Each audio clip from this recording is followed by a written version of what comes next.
السلام علیکم ورحمۃ اللہ وبرکاتہ۔ الحمد للہ نحمده ونستعینه ونستغفره ونؤمن به ونتوکل علیہ ونعوذ باللہ من شرور انفسنا ومن سیئات اعمالنا من يهده الله فلا مضل له ومن يضلله فلا هادي له ونشهد ان لا اله الا الله وحده لا شريك له ونشهد ان محمدا عبده ورسوله اما بعد فاعوذ بالله من الشيطان الرجيم بسم الله الرحمن الرحيم قل للمؤمنين يغضوا من أبصارهم ويحفظوا فروجهم ذلك أزكى لهم إن الله خبير بما يصنعون وقل للمؤمنات يغضضن من أبصارهن ويحفظن فروجهن ولا يبدين زينتهن إلا ما ظهر منها وليضربن بخمرهن على جيوبهن ولا يبدين زينتهن إلا لبعولتهن أو آبائهن أو آباء بعولتهن أو أبنائهن أو أبناء بعولتهن أو إخوانهن أو بني إخوانهن أو بني أخواتهن أو نسائهن أو ما ملكت أيمانهن أو التابعين غير أولي الإربة من الرجال أو الطفل الذين لم يظهروا على عورات النساء ولا يضربن بأرجلهن ليعلم ما يخفين من زينتهن صدق الله المولانا العظيم وصدق رسوله النبي الأمين المتين الكريم ونحن على ذلك لمن الشاهدين والشاكرين والحمد لله رب العالمين۔ سورہ نور کی جن دو آیات کے کچھ حصے میں نے آپ کے سامنے تلاوت کیے، اس کی روشنی میں کچھ دیر گفتگو کرنے سے قبل آقائے دو عالم، نور مجسم، شفیع معظم، نبی محترم حضرت محمد مصطفیٰ صلی اللہ علیہ وآلہ وسلم کی بارگاہ میں جھوم جھوم کر درود پاک کا نذرانہ پیش کریں۔ اللہم صلی علی سیدنا و مولانا محمد بارک وسلم صلاۃ و سلاما علیک یا رسول اللہ صلی اللہ تعالی علیہ وآلہ وسلم۔ سمجھ میں کچھ نہیں آتا کہ داستاں چھیڑوں کیسے، سمجھ میں کچھ نہیں آتا کہ داستاں چھیڑوں کیسے، ہنساؤں تو بغاوت ہے، رلاؤں تو بغاوت ہے، اور دل کے ففولے جل گئے سینے کے داغ سے، دل کے ففولے جل اٹھے سینے کے داغ سے، اس گھر کو آگ لگی گھر کے چراغ سے۔ اور علامہ اقبال نے کیا ہی خوب کہا تھا، نہ سمجھو گے تو مٹ جاؤ گے ہندی مسلمانوں، نہ سمجھو گے تو مٹ جاؤ گے ہندی مسلمانوں، تمہاری داستاں تک نہ رہے گی داستانوں میں۔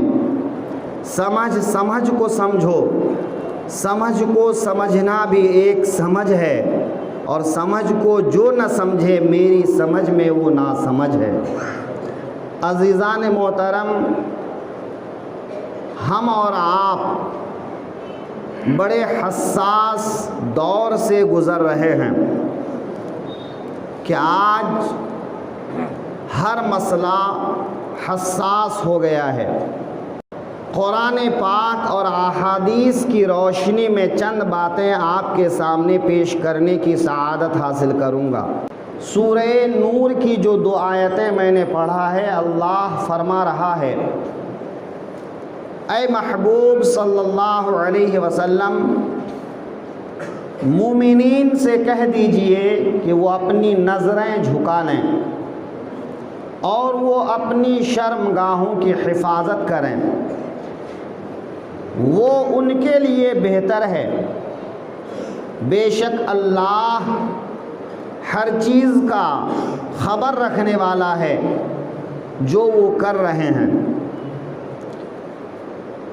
اس سے اگلی آیت میں ارشاد فرما رہا ہے، اور اے محبوب مومنہ عورتوں سے کہہ دیجئے وہ اپنی نظریں نیچی رکھیں اور وہ اپنی شرمگاہوں کی حفاظت کریں،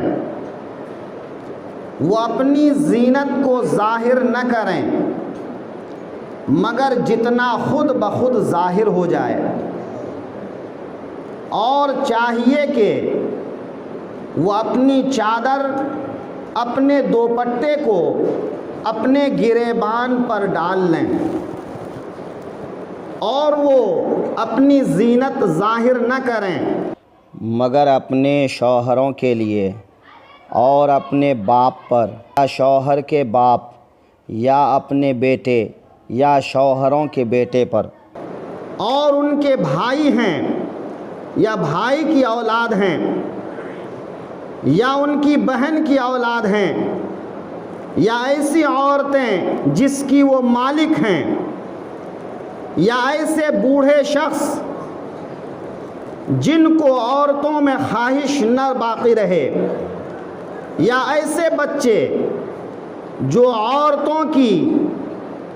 عورت کی نشانی پر جانکار نہ ہوں، اور چاہیے کہ اپنے پاؤں کو زمین پر زور سے نہ ماریں تاکہ لوگ جان جائیں وہ زینت جو انہوں نے چھپا رکھا ہے۔ سورہ نور کی آیت نمبر 30 اور 31 کی یہ بات ہے۔ دونوں آیت کا ترجمہ میں نے اپنے طور پر آپ کے سامنے پیش کیا ہے۔ اس کی تفصیل میں جانے سے پہلے میں عرض کروں کہ شریعت مطہرہ کے جو مسائل ہیں وہ 2 طرح کے مسائل ہیں۔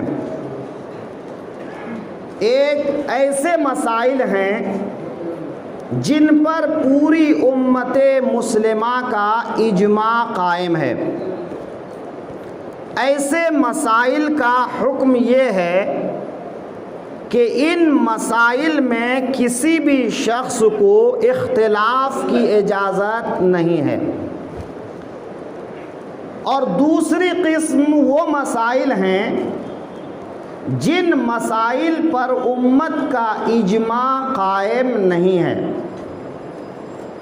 ایسے مسائل میں اگر کوئی دلیل کے ساتھ میں اختلاف کرتا ہے تو دلیل کی روشنی میں اس کے اختلاف کو دیکھا جائے گا۔ اگر دلیل قابل قبول ہوگی تو اختلاف تسلیم کیا جائے گا، ورنہ اس اختلاف کو رد کر دیا جائے گا۔ یہ ایک بات ہوئی۔ دوسری بات، اصول فقہ کی روشنی میں آپ سمجھ لیں، قرآن و حدیث سے جب کسی مسئلے کو ہم ثابت کرتے ہیں تو اس کو ثابت کرنے کے لیے 4 طریقے ہوتے ہیں کہ قرآن و حدیث کی دلالت اس بات پر، اس مسئلے پر جو ہے وہ کس لحاظ سے ہے، کہ وہ مسئلہ قرآن سے ثابت ہے، حدیث سے ثابت ہے، تو ثابت ہونے کا طریقہ کیا ہے۔ تفصیل میں نہیں جاؤں گا، مختصراً یہ کہ قطعی الثبوت قطعی الدلالت، قطعی الثبوت ظنی الدلالت، ظنی الثبوت قطعی الدلالت اور ظنی الثبوت ظنی الدلالت۔ مسائل کو ثابت کرنے کے یہ 4 طریقے ہوتے ہیں، اور دوسرے لحاظ سے 4 طریقے اور بھی ہیں کہ کسی مسئلے پر کوئی آیت یا حدیث جو دلالت کرتی ہے وہ دلالت کس اعتبار سے ہے؟ دلالت النص، عبارت النص، اشارت النص، اقتضاء النص۔ ان باتوں کو دھیان میں رکھ کر قرآن کی کسی آیت کا معنی سمجھا جاتا ہے، حدیث کا کوئی معنی سمجھا جاتا ہے۔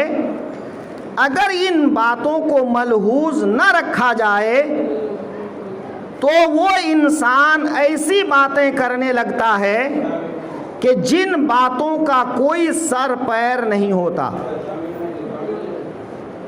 اب جب یہ بات سمجھ میں آئی تو آج ہمارے سامنے ایک حساس مسئلہ ہے، مسلمان عورتوں کے حجاب کا، مسلمان عورتوں کے پردے کا۔ تو مسلمان عورتوں کا حجاب، پردہ، اس کا ثبوت کس طرح سے ہے؟ قطعی الثبوت قطعی الدلالت، قطعی الثبوت ظنی الدلالت، یا ظنی الثبوت قطعی الدلالت، یا ظنی الثبوت ظنی الدلالت۔ ان تفصیل میں میں آج نہیں جا رہا، مجھے عرض یہ کرنا ہے کہ حجاب کے مسئلے پر اس امت مسلمہ کا اجماع قائم ہے، اور جو 2 آیات میں نے آپ کے سامنے پیش کیے، یہ دونوں آیات اس بات پر قطعی طور پر دلالت کرتی ہیں کہ ایک مسلمان مومنہ عورت کے لیے پردہ فرض ہے۔ اب رہی یہ بات کہ پردے کی حد کیا ہے، تو پردے کی حد کے سلسلے میں بھی اجماع قائم ہے۔ پردے کی حد یہ ہے کہ سر کے بال سے لے کر پیر تک ایک مسلمان عورت کا چھپانا فرض ہے، جس میں صرف چہرہ، یعنی وضو میں جتنا دھویا جاتا ہے اتنا حصہ، اور ہاتھ کے جو گٹے ہیں، گٹے کے آگے کا حصہ، اور پاؤں کے جو قدم ہیں، قدم کا نچلا حصہ اور قدم کا اوپری حصہ، ان کے علاوہ پورے جسم کو چھپانا فرض ہے۔ لیکن جہاں فتنے کا اندیشہ ہو کہ عورت کا چہرہ اگر کھلا رہا تو نامحرم شخص اس کی طرف بد نگاہی کے ساتھ دیکھے گا، اور عورت کو اس کی وجہ سے کوئی تکلیف پہنچ سکتی ہے، تو ایسے وقت میں چہرے کو چھپانا بھی عورت کے اوپر فرض ہے۔ تو پردے کی یہ حد ہے کہ ایک عورت کو اپنا پورا جسم چھپانا فرض ہے۔ مرد کے تعلق سے اللہ تعالی نے آیت نمبر 30 میں یہ ہدایت کی کہ مرد جب باہر نکلیں تو اپنی نظریں حتی الامکان جھکائے رکھیں، جب کسی نامحرم عورت کے ساتھ بات کرنا ہو تو نامحرم کے چہرے پر نظر نہ کریں، بلکہ ان کے چہرے سے ہٹ کر کسی اور جانب اپنا رخ کر کے ان کے ساتھ میں کلام کریں، اور صرف ضرورت کی باتیں کریں، ضرورت سے زائد باتیں ان کے ساتھ نہ کریں۔ اسی طرح اگر کسی خاتون کو کسی نامحرم مرد کے ساتھ بات کی ضرورت پیش آتی ہے تو نامحرم مرد کے ساتھ میں بات کرتے ہوئے اس کی طرف پورے طور پر نہ دیکھیں، بلکہ دائیں بائیں اپنا رخ کر کے اس طرح سے بات کریں کہ اس کے دل میں عورت کی طرف سے کسی نرمی کا شبہ پیدا نہ ہونے پائے۔ پردے کا مطلب یہ ہے۔ رہی یہ بات کہ پردے کے لیے کپڑا کیسا ہونا چاہیے، تو کپڑے کا مسئلہ یہ ہے کہ ایک خاتون کے جسم پر ایسا کپڑا ہو جو کپڑا اتنا موٹا ہو کہ ان کے جسم کی رنگت نہ جھلکتی ہو،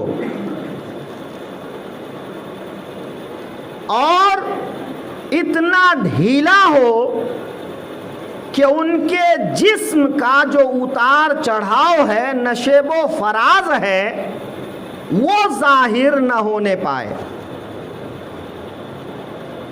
اب اس کے لیے یا تو اوپر سے چادر اوڑھیں، یا آج جو پوری دنیا میں رائج ہے برقع۔ برقع کا مقصد کیا ہے کہ اپنے کپڑوں کے اوپر ایک ایسا لباس، ایک ایسا کپڑا جو ڈھیلا ڈھالا ہو، زرق برق نہ ہو، یعنی دیکھنے والے کی نظر میں عورت کے جسم کی نسوانیت ظاہر نہ ہو، اور اس کی طرف مرد کا دل مائل نہ ہو۔ چونکہ بغیر سلے ہوئے چادر کو سنبھالنے کے مقابلے میں سلا ہوا برقع سنبھالنا آسان ہوتا ہے، تو آج پوری دنیا میں عورتیں اس برقعے کا استعمال کرتی ہیں۔ اب رہی بات کہ برقعے کے ساتھ ساتھ چہرے کو چھپانا، نقاب کا لگانا، تو نقاب کے سلسلے میں نے آپ کے سامنے جو عرض کیا کہ اگر عورت کے چہرے کھلے ہونے کی وجہ سے فتنے کا اندیشہ ہو، مرد کی بدنگاہی کا اندیشہ ہو، تو ایسے وقت پر فرض ہو جاتا ہے کہ وہ اپنے چہرے کو چھپایا کریں۔ اس کی حدیث پاک میں بہت سی شہادت موجود ہے۔ آقا کریم صلی اللہ تعالی علیہ وسلم کے زمانے میں گھروں میں بیت الخلاء بنے ہوئے نہیں تھے، تو مرد خواتین سب گھروں سے باہر جایا کرتے۔ حضرت عمر رضی اللہ عنہ نے آقا کریم صلی اللہ علیہ وسلم کی بارگاہ میں عرض کیا، یا رسول اللہ، آپ کی بیویاں امت مسلمہ کی ماں ہیں، آپ کی بیویاں اور عورتوں کی طرح سے نہیں ہیں، لستن کاحد من النساء، کہ آپ کی بیویاں عام عورتوں کی جیسی نہیں ہیں، لہذا آپ اپنی بیویوں سے پردے کا حکم فرمائیں۔ حضرت عمر رضی اللہ عنہ نے پردے کے لیے حضور کی بارگاہ میں یہ مشورہ پیش کیا۔ آقا کریم صلی اللہ علیہ وسلم کوئی بھی بات اپنی طرف سے نہیں کہتے تھے، وحی کا انتظار کرتے تھے۔ اب تک کوئی وحی نہیں تھی، ہاں البتہ خواتین صبح کے اس حصے میں گھروں سے باہر نکلتی جب اندھیرا ہوتا اور لوگ عام طور پر کسی کی شکل دیکھ کر پہچان نہیں پاتے۔ ایک دن حضرت سودا بنت زمعہ جو حضور کی دوسری بیوی ہیں، حضرت خدیجہ کے بعد میں آقا کریم نے حضرت سودا سے نکاح فرمایا، تو حضرت سودا بہت اونچے قد و قامت کی خاتون تھیں۔ جب وہ باہر نکلیں تو حضرت عمر نے کہا، اے سودا، ہم نے تم کو پہچان لیا۔ حضرت عمر کا مقصد یہ تھا کہ میرے مشورے پر تاکید کے ساتھ عمل کریں۔ حضرت سودا واپس آئیں اور اللہ تعالی نے پردے والی آیت نازل فرما دی، اور اسی آیت نمبر 31 میں فرمایا، وَلْيَضْرِبْنَ بِخُمُرِهِنَّ عَلَى جُيُوبِهِنَّ، کہ مسلمان عورتوں کے لیے چاہیے کہ وہ اپنی چادر اپنے گریبان پر ڈالیں، یعنی کرتا پاجامہ کے علاوہ ایک چادر سر سے لے کر گریبان کس حصے کو کہتے ہیں؟ یہ حصہ، یہ آگے کے حصے پر چادر کو ڈالیں، دوپٹے کو ڈالیں۔ مقصد کیا تھا کہ جسم کا جو آگے کا حصہ ہوتا ہے وہ نمایاں ہوتا ہے، تو اس نمایاں حصے پر چادر کو اس طرح سے لٹکا دیا جائے کہ وہ لوگوں پر ظاہر نہ ہونے پائے۔ اس آیت سے فقہائے کرام نے عورتوں کے پردے کے مسئلے کو ثابت کیا ہے۔ اس کے بعد ہی عورتوں کا حال یہ ہوا کہ اس وقت تک عورتیں مسجد نبوی میں نماز کے لیے آیا کرتی تھیں۔ رات کو یہ آیت نازل ہوئی، جن عورتوں کو معلوم ہو گیا وہ عورتیں فجر کی نماز کے لیے جب آئیں تو مکمل ڈھانک کر آئیں کہ ان کا چہرہ بھی ڈھکا ہوا تھا۔ حضرت عائشہ صدیقہ رضی اللہ عنہا کی بارگاہ میں قریش کی عورتوں کا ذکر ہوا تو فرماتی ہیں کہ قریش کی عورتیں بہت عظیم ہیں، لیکن انصار کی عورتیں قرآن پاک کی صداقت پر عمل کرنے میں سب سے زیادہ آگے ہیں۔ انصار عورتوں کی حضرت عائشہ نے یہ تعریف اس لیے کی کہ جیسے ہی یہ آیت نازل ہوئی تو پہلی نماز میں عورتیں اپنے چہرے کا پردہ کر کے پھر مسجد میں آئیں۔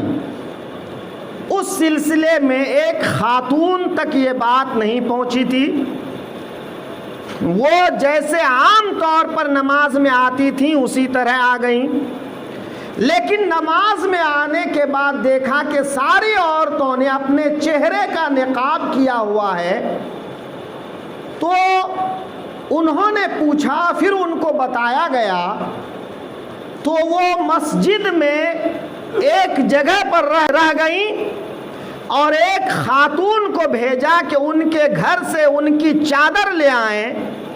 وہ جا کر چادر لے آئیں. پھر انہوں نے چادر اوڑھ کر گھر پہنچی. شوہر نے پوچھا روز جلدی آ جایا کرتی, آج آنے میں تاخیر کیوں ہوئی؟ تو اس خاتون نے جواب دیا مجھے مسجد میں جانے کے بعد معلوم ہوا کہ چہرے کو چھپانے کا حکم آیا ہے, اس لیے میں نے ایک خاتون کو چادر لینے بھیجا. وہ چادر لے کر گئیں تو میں چادر اوڑھ کر آئی, اس میں یہ دیری ہو گئی. اسی وجہ سے حضرت عائشہ نے ان کی عظمت بیان فرمائی. شوہر نے کہا کہ تمہیں تو پہلے معلوم نہ تھا تو تم یوں بھی آ جاتی تو تم پر گرفت نہ ہوتی. تو اس خاتون نے جواب دیا جب میں نے اپنے رب کا حکم سن لیا تو اب میرے لیے جائز نہیں تھا کہ میں اپنا چہرہ کھلا رکھ کر آ جاؤں. یہ ایک مومنہ عورت کی بات ہے. تو مومنہ عورتوں کے لیے پردہ کرنا قرآن و حدیث سے ثابت ہے, فرض ہے. قرآن و حدیث سے مسئلے کو سمجھنا یہ عام آدمی کے بس کی بات نہیں ہے. لہذا کوئی عام آدمی اگر اس پر لب کشائی کرتے ہیں تو اس پر مسلمانوں کو توجہ دینے کی ضرورت نہیں ہے. مسلمان عورتیں پردہ کرتی آئی ہیں اور قیامت تک پردہ کریں گی جن کے دلوں پر اللہ کا خوف ہے, جن کے دل میں ایمان ہے.